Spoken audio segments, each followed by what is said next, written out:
Abra sua Bíblia em Gênesis capítulo 37.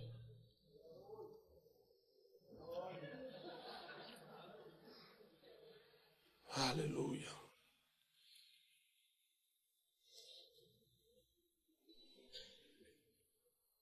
Obrigado, Senhor.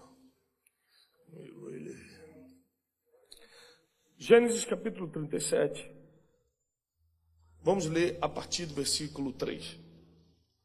Ora, Israel amava José mais do que a todos os seus filhos. Israel, para quem não lembra, Jacó. O homem que lutou com um anjo e venceu. Um homem que era filho do homem mais próspero da terra. O filho da promessa, Isaque. Que era neto do pai da fé.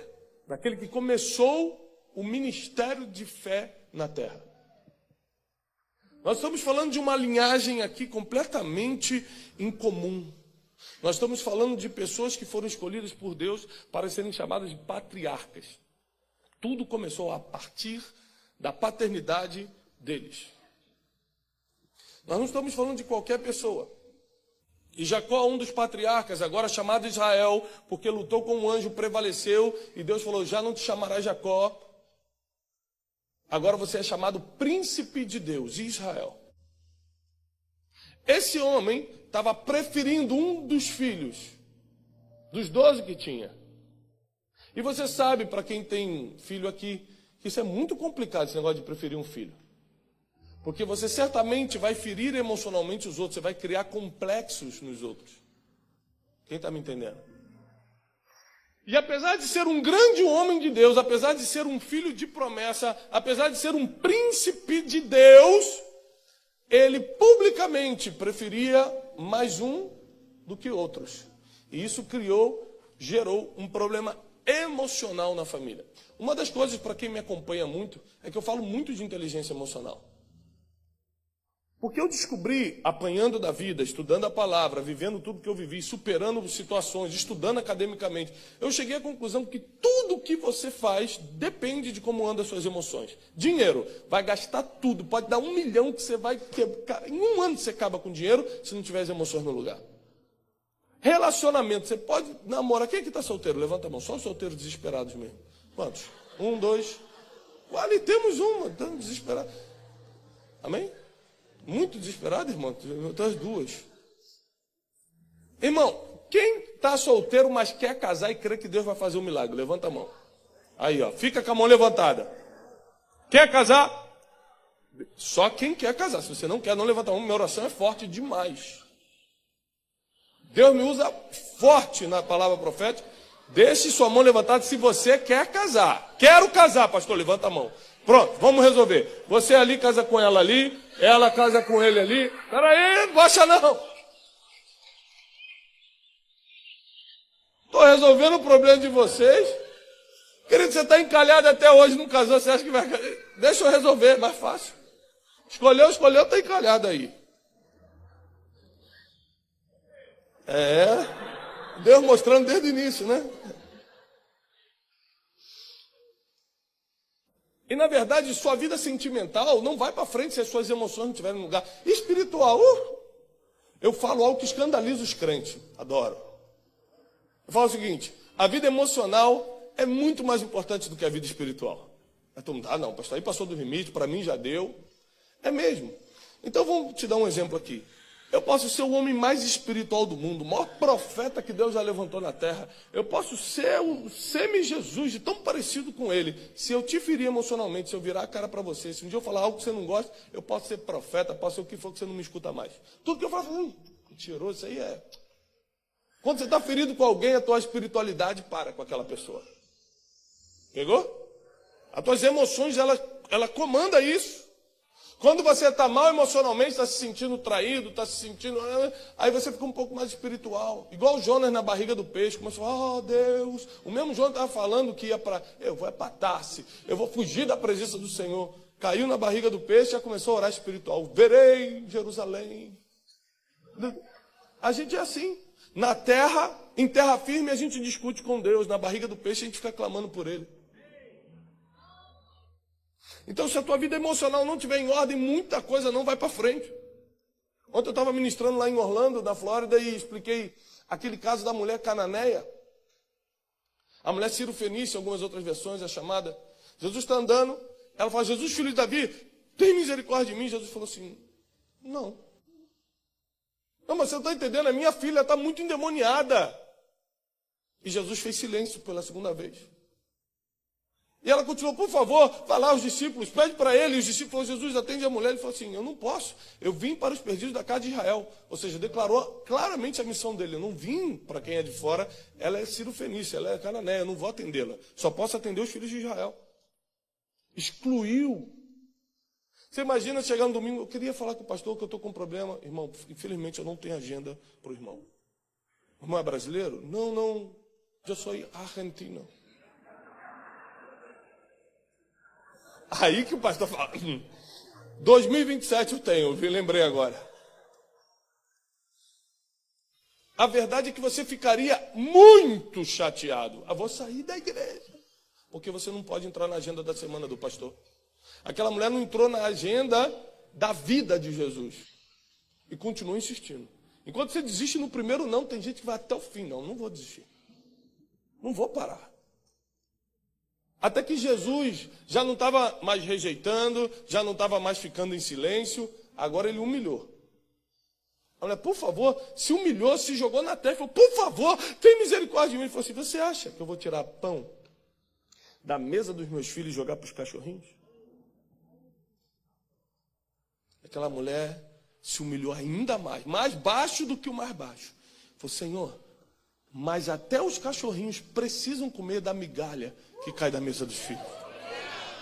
Jesus olhou para ela e falou assim, meu Deus, nem em Israel encontrei isso. Grande a tua fé. Seja feito conforme tudo você está desejando. Ou seja, a mulher sendo colocada de lado, Jesus fazendo silêncio. Às vezes o irmão não falou contigo num dia do culto, você já está se achando. Aí bota no Facebook, hashtag tem gente se achando.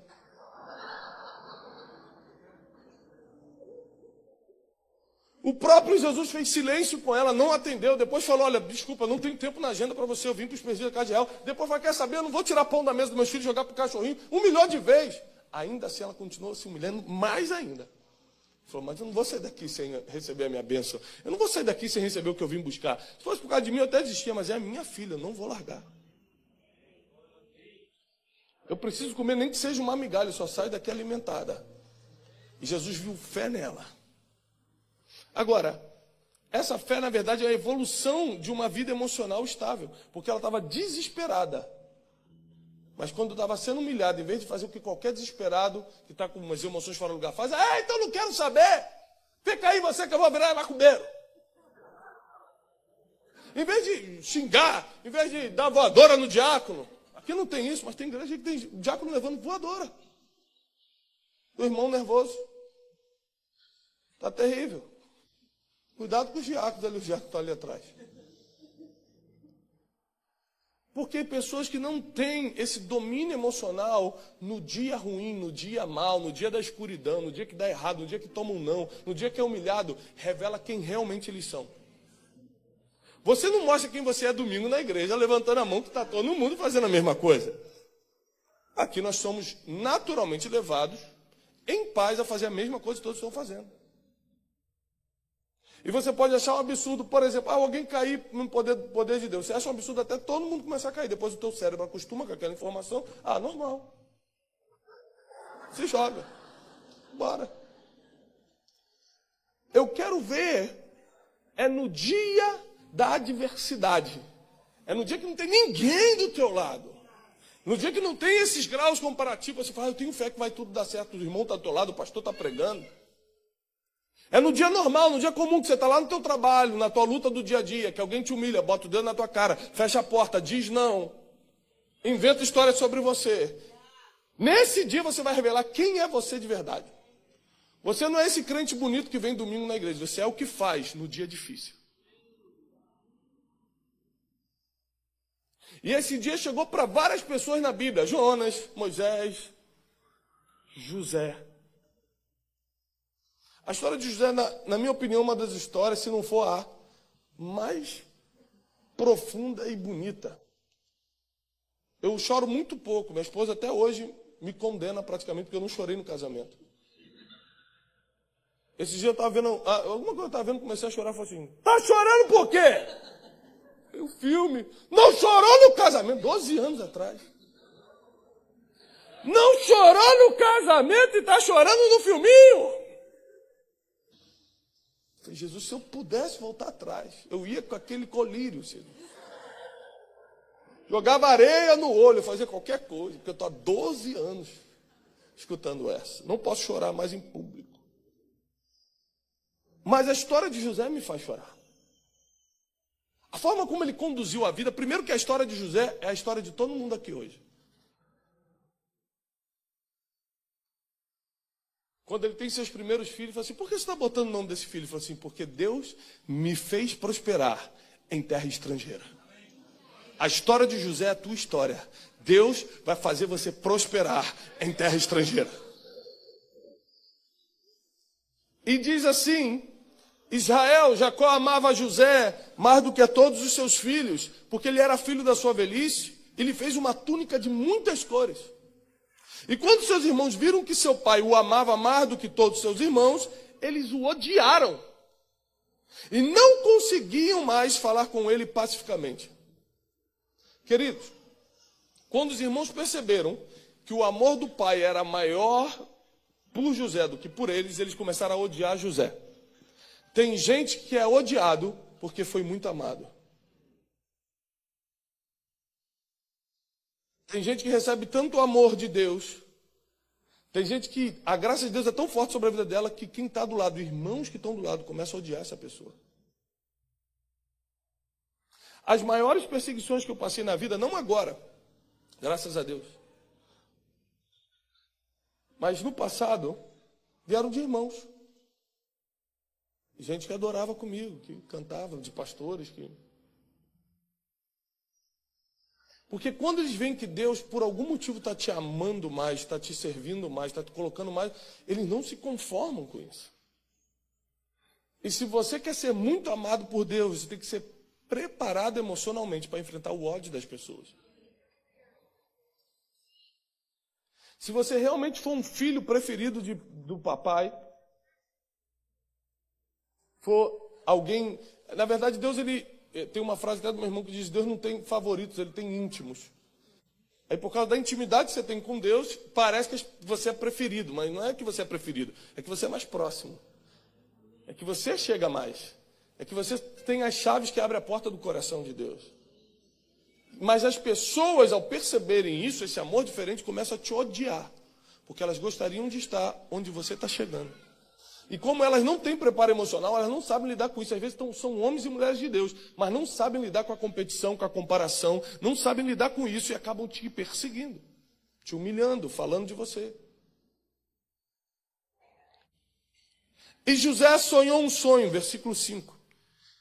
E José sonhou um sonho. E contou aos seus irmãos, e eles o odiaram ainda mais. Aí pronto.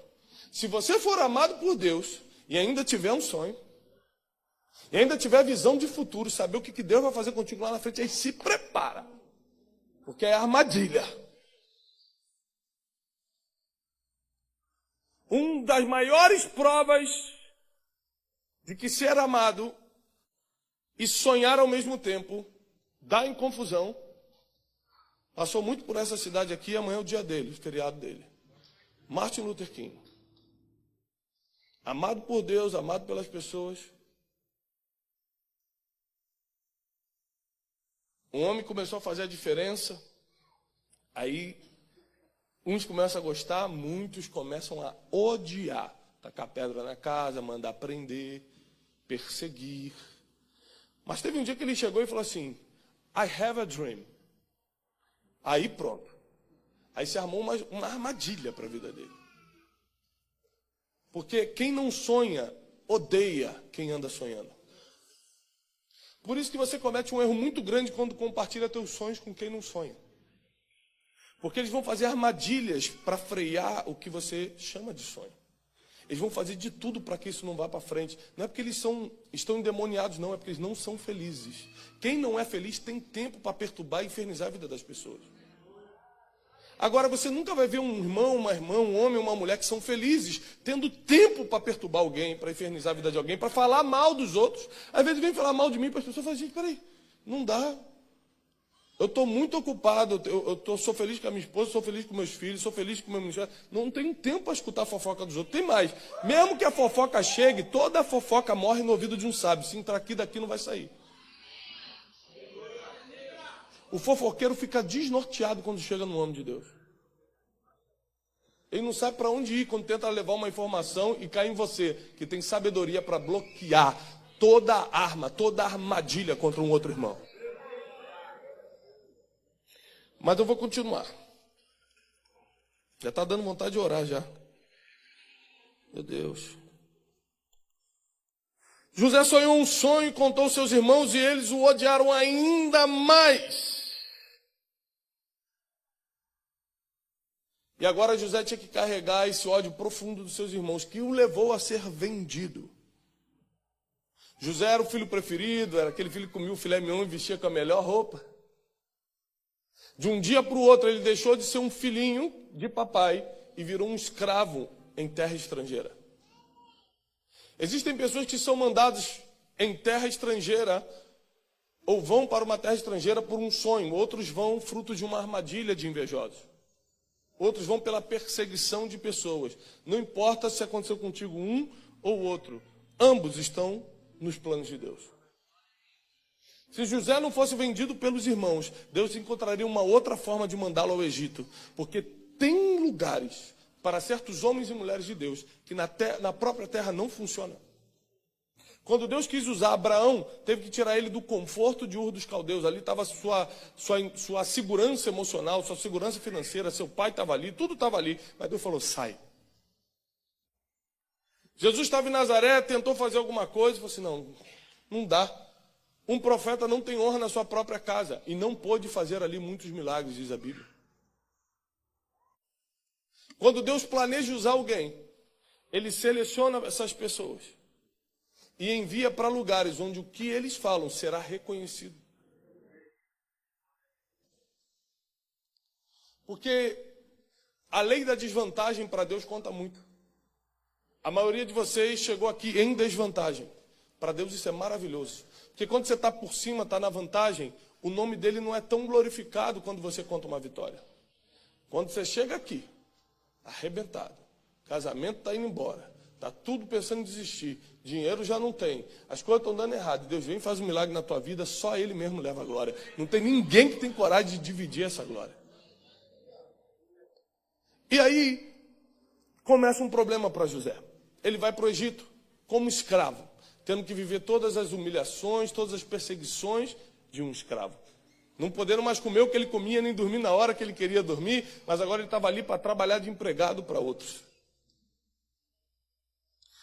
Passando todo tipo de problema, passando todo tipo de humilhação. Só que é o seguinte, você nunca vai ver José reclamando do que estava passando. Jó também passou pelo que passou e não reclamou. Porque a reclamação é o maior ladrão de energia espiritual e energia do ser humano. Você nunca vai ver alguém que realmente vai prosperar em Deus reclamando. Está debaixo de neve, vez quando está falando frio. Gente, que coisa maravilhosa, eu nunca vi. Eu acho que vou até surfar na neve hoje. Tem gente que usa o que todo mundo reclama para aproveitar o dia. E tem gente que insiste em ficar, que chato, está frio, está calor, está não sei o quê. Todo dia tem uma reclamação. Irmão, o culto está chato hoje, né? O louvor está meio frio. A pessoa fica o dia todo falando mal dos outros, vendo novela, vendo não sei o quê. Chega aqui quase igual o Satanás e quer sentir fogo no louvor.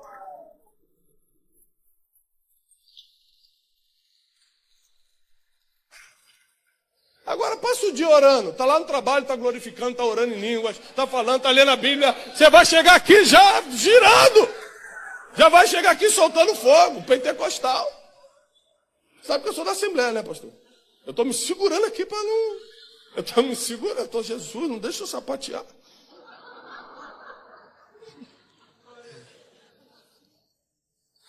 E nesse sonho de José, versículo 6, ele disse, rogo-vos, me escutem, olha o que eu sonhei. Eis que estávamos amarrando feixes no campo, e o meu feixe se levantava e ficava em pé, e os vossos feixes estavam em pé, mas se curvavam e faziam reverência ao meu feixe. Deus mostrou para ele, quando ele era adolescente, que ele iria governar. O instinto, o propósito, o DNA de José era de governo, assim como o de Moisés era de libertador. Cada um de vocês nasceu com um DNA, com um propósito específico para fazer algo na terra. E você só vai prosperar fazendo aquilo que Deus te chamou para fazer. Enquanto você não descobrir isso e botar todas as tuas fichas, toda a tua energia nisso, você vai só ficar dando volta, trabalhando para os outros. Vai ficar só se cansando. Porque o segredo de prosperar em Deus, em todas as áreas de prosperidade aqui, não é só dinheiro, é ter tudo que você precisa para cumprir o teu propósito na terra. Essa prosperidade você só encontra quando está fazendo exatamente aquilo que nasceu para fazer. E José sabia que ia governar. O problema é que no outro dia ele estava sendo levado como escravo para a terra estrangeira, tendo que trabalhar em coisas que não queria. Trabalhava só para poder comer e dormir. Aliás, uma das maiores definições de escravidão é aquele que trabalha para poder comer e dormir. Gente que trabalha o mês todo. No dia 1 recebe, paga o aluguel para dormir, faz as compras para comer. Dia 2 já volta a trabalhar para o mês todo para fazer a mesma coisa no final do mês. O nome disso é escravidão. José estava exatamente nessa situação. Quando ele achou que as coisas estavam melhorando, foi quando ele foi trabalhar na casa de Potifar e ele começou a governar a casa de Potifar. Repare que quem nasceu com um DNA para alguma coisa, quem nasceu com um instinto, com um chamado, com um propósito, é o que eu chamo num dos livros meus de ideia central permanente, a ideia central que rege a tua vida. Quando você descobre isso, não importa em que lugar você esteja, isso está manifestando. Ele chega na casa de Potifar como escravo e a Bíblia diz que ele governou toda a casa de Potifar. Porque os problemas da tua vida, na verdade, são treinamentos divinos para as próximas fases. José não estava vendo, eu estou aqui sofrendo na casa de Potifar. Não, estou aqui aprendendo como se administra uma casa, porque um dia eu vou administrar uma nação. Em vez de você reclamar do trabalho que está, o que você está aprendendo com essa oportunidade que Deus te deu? Em vez de você reclamar do problema disso e daquilo, o que você pode fazer para que ninguém mais passe por isso que você está passando? Você pode usar o problema atual para sofrer ou para crescer, é uma decisão. Tem gente que pega a situação que foi e fala assim, obrigado, Senhor, por essa dificuldade, porque agora eu aprendi, jamais, nem eu nem meus filhos vão passar por isso. Eu já sei como se faz. Mas tem gente que fica, estou sofrendo. Não é só neném que está sofrendo, não. Todo mundo está. Se você se acha o maior sofredor do mundo, deixa eu chamar um irmão por vez para dar um testemunho aqui, que todo mundo vai chorar com o testemunho de todo mundo. Todo mundo aqui tem uma história triste, não é só o neném, não. Tem gente, mas aqui a minha história é mais triste. Não é, não. Esse vitimismo tem que sair de você. Essa mentalidade de sobrevivente tem que sair de você. Sabe por quê? Uma das combinações mais poderosas que eu encontrei no mundo, eu viajo muito, é um sangue brasileiro com um espírito divino. O brasileiro ele tem, por natureza, a capacidade de se adaptar, de ir para cima. O brasileiro, como a gente diz lá, né, não desiste nunca. Isso é uma força que Deus deu para o brasileiro. Quando se junta com o Espírito de Deus, meu irmão, por isso que eu quero afirmar nessa noite, você tem muito mais para dar para os Estados Unidos do que os Estados Unidos têm para dar para você. É você que vai contribuir com isso aqui. Está na tua mão. E José, quando achou que estava melhorando, que agora estava usando uma roupinha melhor, era escravo, mas agora era governador de uma casa. Estava usando uma roupinha melhor, estava comendo melhor. Quando ele acha que as coisas estão melhorando, vem uma tentação. A mulher de Potifar, vocês conhecem bem a história, vem tentando ele com o tempo, até que uma vez consegue uma armadilha perfeita. Ele está sozinho em casa, ela também, ela tenta rapidamente seduzi-lo, deitar com ele. E ele foge. Você tem fração de segundos para tomar uma decisão numa situação como essa. Então, a decisão de fração de segundos não é uma decisão pensada, é uma decisão cerebral, ou seja, ele já estava na cabeça. Que aconteça o que acontecer, ele não vai cair. A decisão pensada é aquela que você tem um tempo, né? Você vai para ali, pensa, faço, não faço. Se for de Deus, eu vou tirar aqui na caixinha da promessa e vai ter uma resposta. E Davi caiu com Batseba. É de Deus. Tem irmão assim.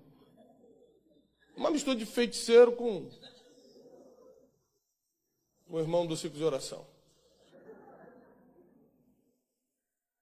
José, ele já sabia que o destino dele era um só, era governo. E ele não trocava nenhuma proposta pelo propósito de governar. Quem aceita propostas não descobriu o seu propósito. Ele já sabia para onde estava indo, ninguém iria confundi-lo, as propostas vinham e ele negava. Por melhor que fosse. Ele podia ter pensado, gente, agora eu já cheguei até aqui, já não estou mais apanhando que nem escravo lá fora, já não estou comendo melhor, é melhor deitar com essa mulher, ninguém vai saber disso, porque errado é ela, né? O escândalo é para ela, eu sou só um escravo. Melhor me deitar com ela, que pelo menos Deus vai entender minha situação, Deus vai saber o porquê eu estou. Deus conhece o meu coração. Meu Deus. Quem já mandou essa? Só eu? Eu já mandei. Várias vezes. Você sabe que vai fazer um negócio errado, mas fala, Deus conhece o meu coração. É o religioso pedindo para ir para o inferno mais rápido. Ele não fez isso, não. Ele saiu correndo ao ponto que suas roupas ficaram na mão da mulher, que inventou uma mentira para jogar ele na prisão. Deus vai te levantar de uma tal maneira que para falarem mal de você vão ter que mentir. Deus vai fazer algo tão profundo, tão forte. Vão ver o amor de Deus tão forte na tua vida, na tua casa, que para falarem algo de você vão ter que inventar. E como a mentira não subsiste, fique tranquilo. O choro pode durar uma noite, a alegria vem pela manhã. E ele é mandado para a prisão. E quando chega na prisão, se ele não tivesse esse domínio, esse governo emocional, se ele não tivesse governo sobre si próprio, ele não conseguiria fazer as coisas tremendas que definiram o destino dele naquela prisão. Inteligência emocional, para você entender, biblicamente, nada mais é do que o fruto do Espírito. Mansidão, domínio próprio, temperança. Contra essas coisas não há lei. E quem não domina a si mesmo não pode governar mais nada. Se você não governa suas emoções, não governa o que você fala, não governa seu dinheiro, não governa você, como é que você vai governar uma empresa? Como é que você vai governar a igreja de Deus? Como você vai governar pessoas? Não existe isso. É um princípio básico. É por isso que muitas vezes você está pedindo coisa a Deus, ele não te dá primeiro, ele está querendo te ensinar o governo, o domínio próprio. Primeiro ele quer colocar o fruto do Espírito, porque lá em cima, no topo da montanha, não dá tempo a você pensar. As decisões são muito rápidas, tudo acontece de uma forma muito poderosa. E se você tem essas emoções que tem aí, lá no topo da montanha, você é o primeiro a cair. Uma vez nós fomos esquiar no Chile. E aí, bota corrente no pneu do ônibus, do micro-ônibus, que vai subir na montanha com a gente, e horas para subir, aí chega depois de uma certa etapa, você tem que começar a escalar mesmo, aí a gente estava com as crianças, e bota casaco, e vai com aquele negócio, vai subindo, aquela dificuldade, eu estava quase morrendo. Quando eu chego lá em cima, falei, e agora? Moço, é isso aqui. Falei, varão, quando eu chamo alguém de varão, irmão, estou nas últimas. Ó, depois de varão é só amado. Quando eu chamo amado é que eu já vou matar a pessoa naquele segundo. É segundos antes do ataque. Amado. Falei, varão, para que a gente subiu aqui? Ele falou assim, aqui é o topo da montanha, todo mundo paga para vir aqui. Falei, aqui está mais frio do que lá embaixo. Não dá para ver nada, uma ventania, tudo branco, aquela neve, não vê nada, botava um óculos escuro para tentar ver alguma coisa, e aí passa 2 minutos, falei, amém, né? Amém, igreja? Vamos descer? Sabe o que eu descobri naquele dia? Que estar no topo da montanha é muito mais difícil do que o caminho até lá. Você acha difícil, estou subindo para a escada do sucesso, na escada para ser vencedor na vida, quando chega lá, o que é difícil mesmo? Que qualquer coisa que você faz toma uma proporção muito maior. Os ventos são muito mais fortes. O ar é rarefeito, você respira com mais dificuldade. Então, cuidado com o que você está pedindo, que às vezes você não está preparado para ir. Por isso que Deus vai, através dos problemas da vida, que Ele vê como treinamento, Ele está te preparando para as fases. Para você ir amadurecendo aos poucos, ao ponto de um dia estar preparado para estar no topo da montanha e glorificar o nome dEle. Não envergonhar, glorificar. Porque tem gente que chegou para envergonhar. Você não é um deles. Deus vai te levantar nessa geração, mas para glorificar o nome dEle, onde Ele te levantar. E aí José está naquela prisão, e podia, como qualquer um que não tem domínio próprio, falar, que Deus é esse que eu sirvo? Que a primeira coisa que a gente faz é brigar com Deus. É impressionante o ser humano. Se Deus existisse, eu não estaria nessa prisão, eu não pequei, não fiz nada, foi aquela endemoniada, aquela pombagira. E agora eu estou aqui na prisão, estava melhorando de vida, estava fazendo a corrente das 7 semanas, estava obedecendo o pastor, estava tudo certo. E agora estou na prisão. Você não vê José murmurando, porque ele estava economizando energia emocional e espiritual para o que vinha para o futuro. A murmuração rouba completamente a tua energia e descaracteriza a tua fé. Ele sabia para onde estava indo. Se você for no futuro 20, 30 anos, ver tudo que Deus vai fazer na tua vida no futuro e voltar para cá, nada mais de hoje te preocupa. Você já viu o que vai acontecer lá na frente? Gente, você não soube. Descobriram que um diagnóstico em você. Ah, tá. Eu já vi o futuro. Isso é só para me fazer crescer na fé. Quem já colocou os olhos no futuro já não se preocupa com os probleminhas do presente.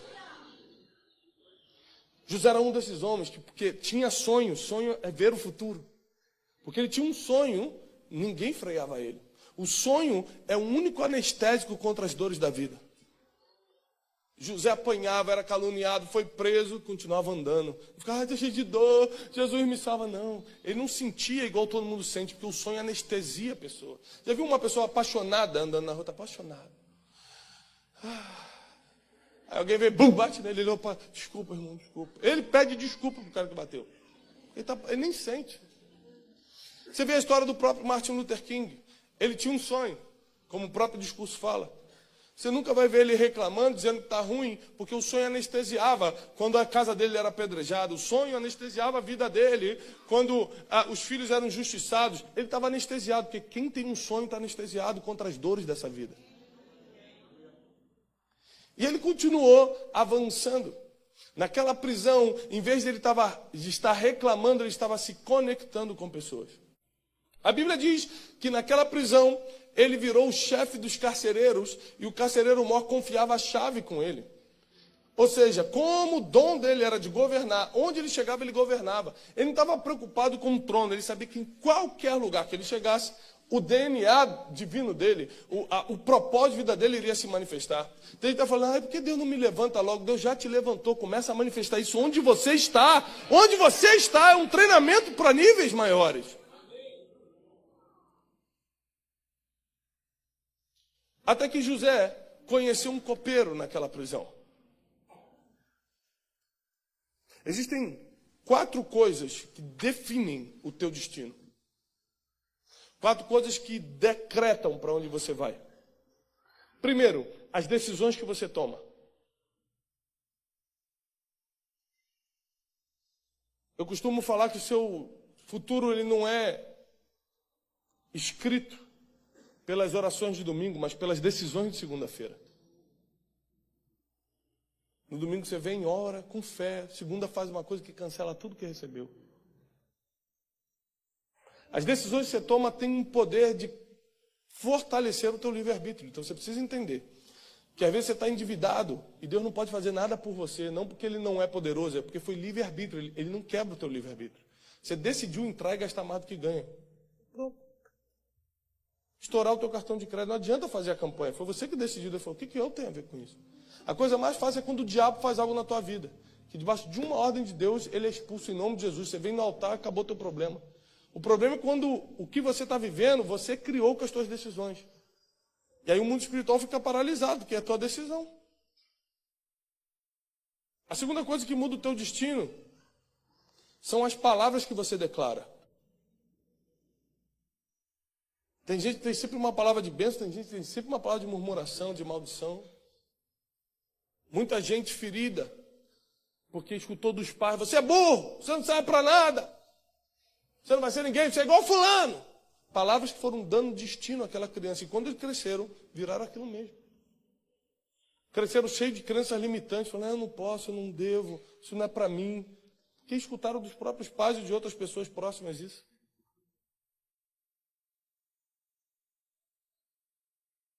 As nossas palavras podem afundar ou levantar alguém.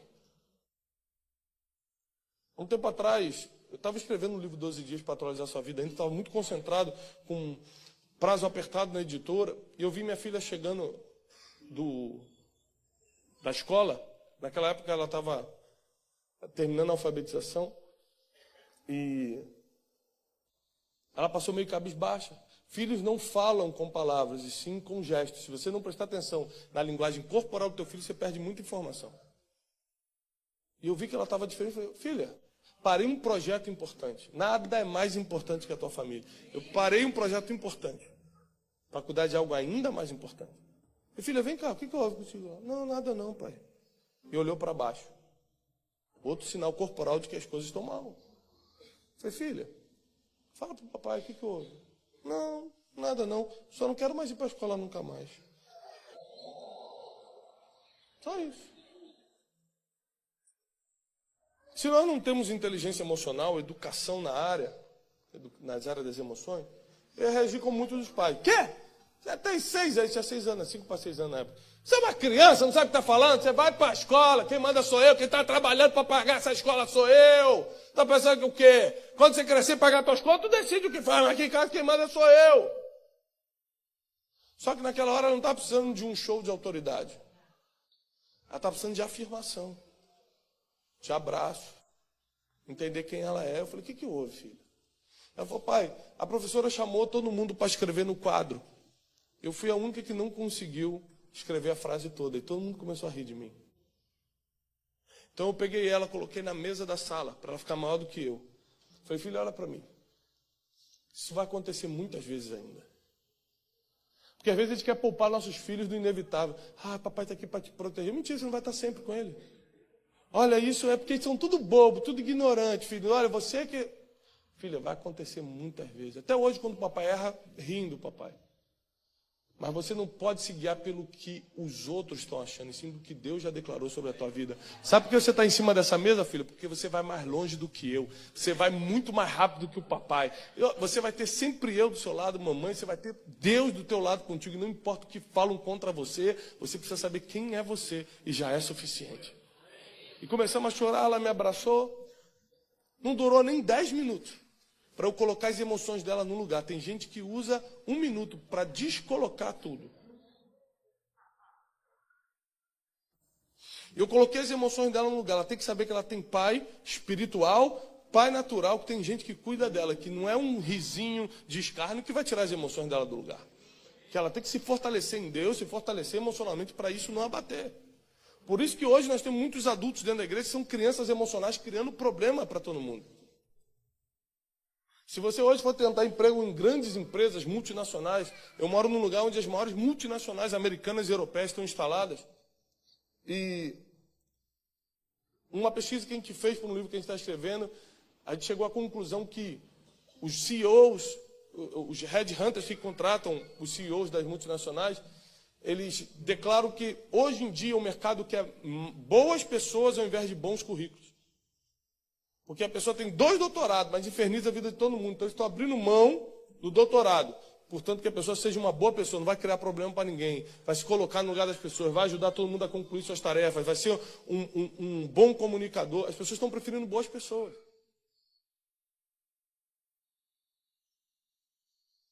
Então, aquilo que você fala acaba decretando o teu futuro. Não, vai dar tudo certo. Não, você não entendeu. Vai dar. Segunda-feira é a última chance. Então, faltam 3 horas, vai dar tudo certo. Da tua boca não pode sair palavras para denegrir, para acabar, para amaldiçoar. A tua boca declara futuro, declara destino. As decisões que você toma, as palavras que você fala, as pessoas que você se conecta. Aqui eu venho em José. Você é fruto Você é a média das 5 pessoas que mais convivem. Você é a média das pessoas que convivem e dos livros que lê. É por isso que tem gente se vestindo igual Harry Potter. O irmão que está ali atrás. Está lendo muito. Nós somos a média disso. Esse dia eu estava dando um curso para pastor e falei, pastor, vem aqui na frente. Qual é o seu maior problema hoje? Ele falou, meu querido, meu maior problema hoje é financeiro. Está difícil, tanto na vida pessoal quanto no ministério, etc, etc. Qual é o último livro que o senhor leu? Ele falou, Nas Asas do Espírito Santo. Eu falei, lindo livro, só que não tem nada a ver com o seu problema. O nome disso é incoerência. É você buscar uma informação que não vai resolver a tua situação. E quando nós andamos com as pessoas certas, isso se alinha. A gente sabe o que tem que ler, o que pode fazer, o que não pode. Pessoas que já chegaram onde a gente não chegou. Pessoas que podem nos aconselhar para a gente remir o tempo, não errar no que eles já erraram, etc, etc. Aí olha o que José fez. Em vez de estar reclamando, em vez de estar falando mal de todo mundo, em vez de estar falando, fui injustiçado, eu quero justiça. Ele estava criando um relacionamento, montando uma networking, uma rede de contatos. Quando aquele copeiro sai da prisão, surge um problema no Egito. Faraó teve um sonho e ninguém conseguia interpretar. Então aquele copeiro que já tinha sido preso pelo rei, que tinha pouco tempo para estar diante dele, falou assim, eu conheço um homem que interpreta sonhos, que pode resolver teu problema. Era um risco muito grande para o copeiro. Ele já tinha sido preso, se ele erra ali, vai dançar de vez. Você sabe o que é networking de verdade? Contatos divinos? Não é ter muita gente no teu WhatsApp, na tua lista telefônica. E sim pessoas que arriscam a cabeça diante de reis para mencionar o teu nome. Pessoas que estão dispostas a te colocar em conversas estratégicas, onde as coisas vão começar a acontecer para você. Isso são contatos divinos. E José, em vez de estar reclamando, economizou seu tempo para aumentar seu relacionamento, sua rede de contatos. E um desses contatos tirou ele da prisão. José entra na presença de Faraó. Esse é o mesmo José que foi vendido, traído, escravizado, injustiçado, preso. Esse mesmo José entra na presença de Faraó. E dessa vez ele não sairia da presença do Faraó sem ser coroado governador. Chegou o dia da vitória. Chegou o dia da bênção, chegou o dia da remissão. Chegou o dia que todos iam reconhecer que o Deus de Israel era o Deus verdadeiro. Chegou o dia da grande bênção. Para alguns que não estão com a emoção no lugar, seria o dia da vingança. O dia que meus inimigos vão ver o que Deus fez. Quem me viu passar na prova e não me ajudou. Meu Deus. Estão editando essa música, espero. Eu acho que vão dar uma editada. Em vez de chegar o dia da vingança, chegou o dia dele manifestar o propósito dele. E para você manifestar o teu propósito, você vai ter que perdoar todo mundo que te feriu. Porque você vai entender que cada perseguição, cada piso, você estava na lâmpada, se com a mão levantar pedindo de ajuda, a pessoa falou assim, afunda, morre. Você vai entender que cada pisada dessa, cada palavra contrária, cada escárnio, foram escadas que estavam sendo construídas para te levar no topo. Foram o impulso que você precisava para te colocar na sala com reis. Você vai entender, você vai ressignificar essas dores. Você vai entender que isso não foi para te derrubar, e sim para construir a maturidade que você tem hoje. E quando José assume o governo, adivinha quem vem pegar comida na mão dele? Você tem que entender que a história de José é a tua história. Quem mais zombou, quem mais pisou, quem vendeu, vai precisar comer na tua mão.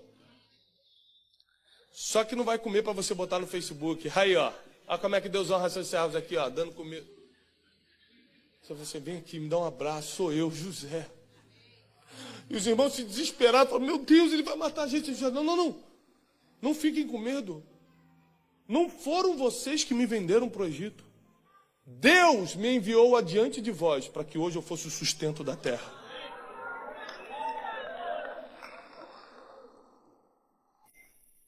foi você que me mandou embora lá da empresa. Não foi você que me traiu naquela situação. Não foi você que fez tal coisa. Deus me enviou adiante de vocês, porque senão hoje vocês não teriam comida. Em toda a terra eu era o único capacitado por Deus para dar e alimentar uma geração inteira. Agora presta atenção. Eu não sei que horas que eu comecei. Até meia-noite? Não? O pastor que falou, né? Deu uma olhada para o pastor Misael e falou assim, é isso mesmo, varão? Ah, agora entendi, ali tá contando, ótimo. Temos 80 minutos, irmãos, pelo meus cálculos. Amém. Tira aqueles 2 pontinhos e joga para cá, por favor. Olha isso, que eu vou entrar na pregação agora. A introdução foi uma bênção. Mas a pregação é a seguinte. Quando chega o dia da vitória, é nesse dia que você vai mostrar se você amadureceu ou não, se você é um homem ou uma mulher de Deus ou não. O homem não é provado quando está mal. A Bíblia diz, o homem é provado pelos louvores que recebe. Assim como o fogo prova o ouro, o homem é provado pelos louvores que recebe. Não tem como Deus provar um homem que está destruído financeiramente, está com um filho doente. Ele vai fazer qualquer coisa para acabar com essa situação. Deus não prova o que está arrebentado. É quem está por cima. Agora vamos ver o coração dele. É aquele tapinha nas costas. É quando você está bombando. E Deus falou, vamos ver quem é ele de verdade agora. E José mostrou quem ele era a ele. Eu sou aquele que tem um coração como Deus teria. Vou perdoar os inimigos, vou dar de comer. Porque a Bíblia diz, se teu inimigo tiver fome, dá de comer. Se tiver sede, dá de beber. Porque assim amontoarás brasas vivas na tua cabeça e serás chamado filho do Deus vivo. Tem gente que fala assim, todos nós somos filhos de Deus. Mentira. É filho de Deus quem perdoa o inimigo. Dá de comer e dá de beber para ele. Esses são os filhos de Deus. Então você tem que entender, quando você começa a chamar filho de Deus, vai vir a prova se você é filho de Deus. É aquele cara que te feriu, aquela pessoa que falou mal de você, quem mais mandou indireto, quem mais duvidou, vai precisar da sua ajuda. Mas a chave da mensagem não está nisso. Está em que ele passou por tudo isso, para ele sozinho administrar as finanças do maior governo da época, que era o egípcio. Toda a ciência, inteligência, finanças, tudo estava no Egito. A fome veio sobre toda a terra e alguém tinha que administrar aquilo. E alguém que estava na prisão, um presidiário, de um dia para o outro, deixou de ser escravo e virou governador da maior riqueza que existia.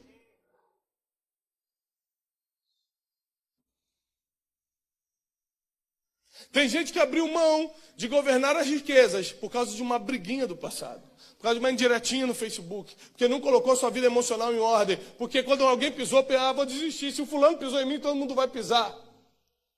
Porque você não aguentou os problemas, que na verdade são treinamentos, você nunca chega na etapa do governo. Mas o principal é que José não chegou lá porque ele tinha só sabedoria, ou porque ele formou uma boa networking. Ele chegou lá porque Deus era com ele. A Bíblia diz que Faraó colocou os olhos nele e falou assim, quem melhor do que você para governar todo o Egito, visto de que Deus tem sido contigo? Se Deus é com você, aí você agora pode começar a fazer a sua parte. Se Deus ainda não é com você, não adianta fazer nada. Primeiro busque a presença dele para ele vir para o seu lado.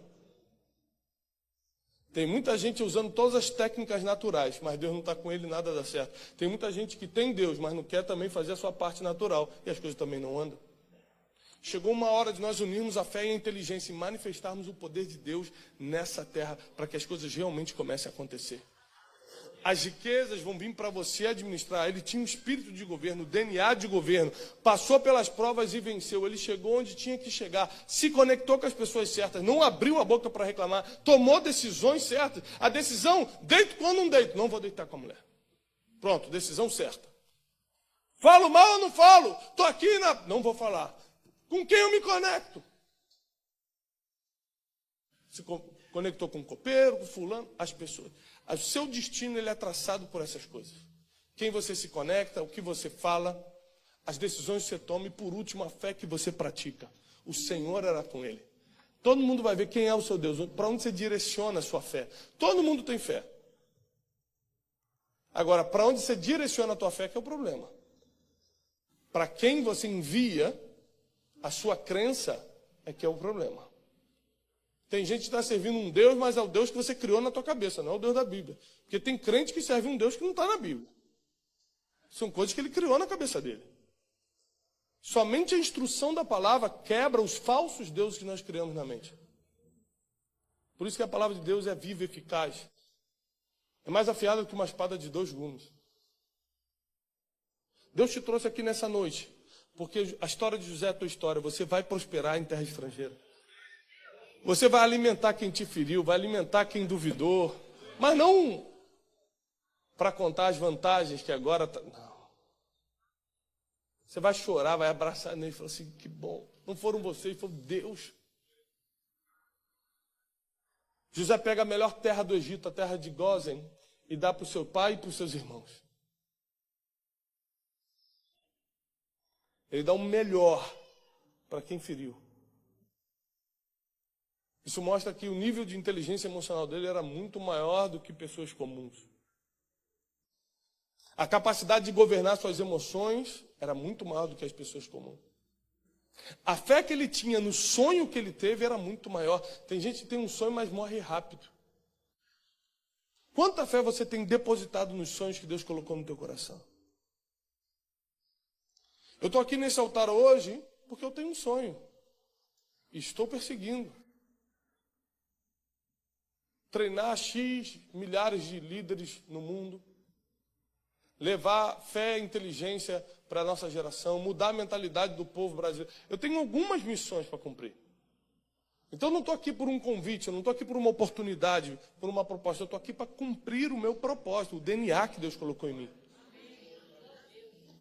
E eu quero declarar e profetizar isso na tua vida. Você nunca mais vai perder um dia da tua vida fazendo aquilo que você não era para fazer. Você nunca mais vai perder um dia da tua vida sem dormir porque não perdoou quem tem que perdoar. Muitos de vocês estão em dores. Dores porque o documento não sai. Dores porque não pode ver pessoas queridas que está há muito tempo sem ver. Dores porque veio para ganhar dinheiro e não está ganhando. Dores e confusões mentais. Muitos de vocês estão em profundas confusões mentais. Vem para a igreja, não porque está acreditando em Deus de verdade, mas porque é o único lugar que está esclarecendo.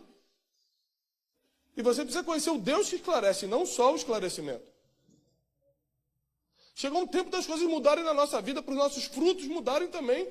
Como o pastor Saulo falou aqui, você não pode esperar resultados diferentes fazendo a mesma coisa. 2018 não é ano de fazer a mesma coisa. É ano de começar a entrar no sobrenatural com os princípios bíblicos. É um ano de começar a produzir para Deus como você nunca fez antes. Os teus frutos vão ser vistos por todo mundo e todos vão reconhecer que você realmente é o Filho de Deus. As tuas dores serão para ser usadas como testemunho, não como história de tristeza. As tuas perdas e frustrações vão ser usadas como força e não como humilhação.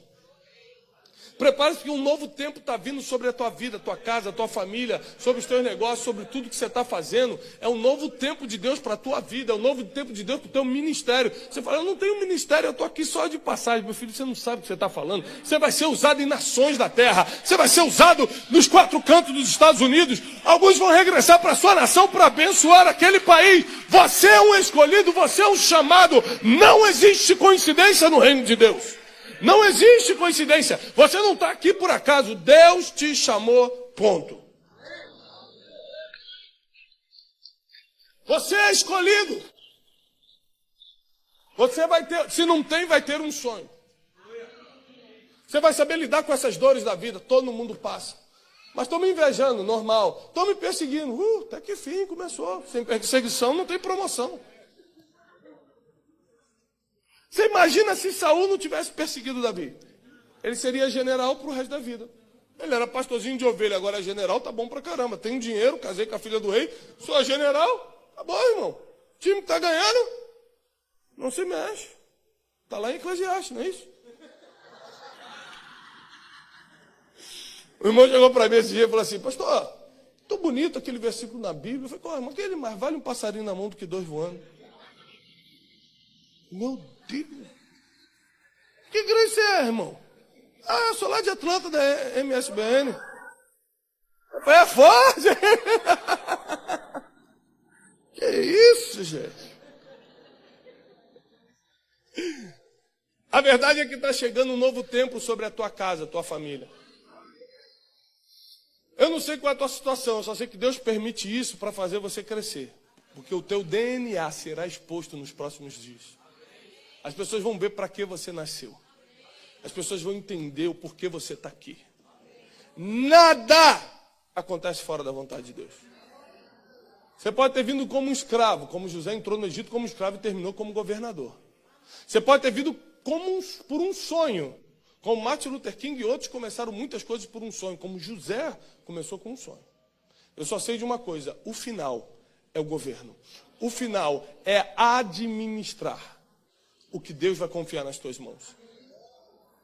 Administrar o que Deus vai confiar nas tuas mãos, financeiramente, emocionalmente, ministerialmente. Você vai administrar tudo isso. É um novo tempo. É um novo tempo.